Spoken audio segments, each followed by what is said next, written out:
Hello friends, welcome back to this channel explore with GRC. আমরা ফিরলাম রাত্র হরিদ্রা পর্বে। সেখানে সকলে মিলে দাদাকে হলুদ মাখানোর পর জেঠু একে একে তত্ত্বগুলো বের করে দিল।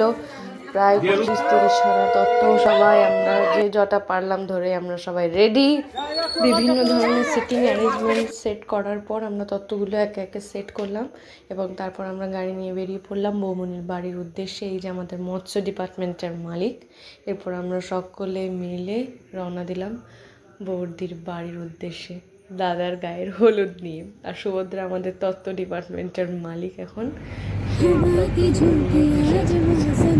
তারপর আমরা গান শুনতে শুনতে বৌমনির বাড়ি পৌঁছলাম। পৌঁছেই তত্ত্বগুলো প্রথমে একটা জায়গায় খুব সুন্দরভাবে রাখা হলো। তারপর আমরা বৌমনির সাথে সবাই ছবি তুললাম। বৌমনিকে যেন একদম লক্ষ্মী প্রতিমার মতো লাগছিল।